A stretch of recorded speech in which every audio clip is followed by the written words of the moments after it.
3, changer le monde, l'innovation, A, de la volonté de réforme au schisme.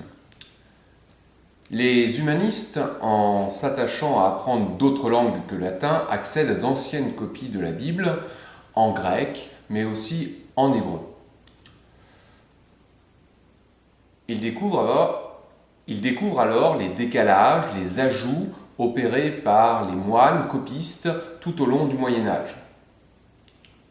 Ces oublis, ces rajouts, ces commentaires intégrés dans le texte même conduisent à un certain nombre de contresens entre la Vulgate, c'est-à-dire le texte latin officiel de l'Église qui avait été fixé par saint Jérôme au 5e siècle après Jésus-Christ, et les versions en grec ou en hébreu auxquelles accèdent les humanistes.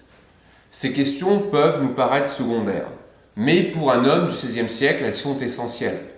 Effectivement, on s'aperçoit que dans les textes grecs, par exemple, Marie n'est pas dit vierge, elle est dit pure.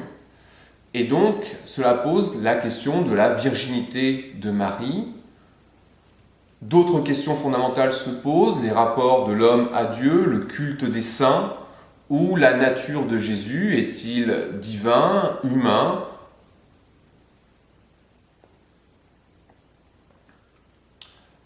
Le clergé va donc être fortement critiqué par ces humanistes. Considérant que l'homme est en possession de capacités intellectuelles potentiellement illimitées, les humanistes considèrent la quête de savoir et la maîtrise des diverses disciplines comme nécessaires au bon usage de ses facultés. Ils prônent la vulgarisation de tous les savoirs, y compris la théologie. La parole divine et le texte saint doivent être accessibles à tous, de façon directe. Ainsi, sous la conduite d'Érasme, des traductions multiples sont opérées du latin aux langues vulgaires, c'est-à-dire le français, l'anglais, l'allemand de l'époque. Cette volonté de réforme connaît un certain écho dans l'Église. Mais celle-ci ne peut accepter la négation de son rôle d'intermédiaire. Mais celle-ci ne peut renoncer à son rôle d'intermédiaire obligé, lui assurant pouvoir et richesse.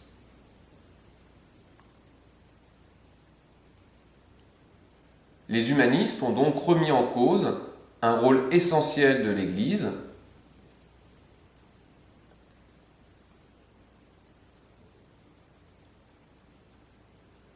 les humanistes vont critiquer l'ignorance du bas clergé, la vie luxueuse et décadente du haut clergé, décadence qui touche même le pape et son entourage. Le cas le plus célèbre est celui d'Alexandre VI, père de 4 enfants, qui se remarie avec une jeune fille de 15 ans en 1489 et n'hésite pas à attirer au château Saint-Ange le jeune et beau Astorre Manfredi, seigneur de Farenze, qu'il viole et fait jeter dans le Tibre. Pour un pape, on peut dire que c'est pour le moins une conduite surprenante. D'autant plus qu'à partir du XIIe siècle, les réformes grégoriennes avaient imposé le célibat des prêtres.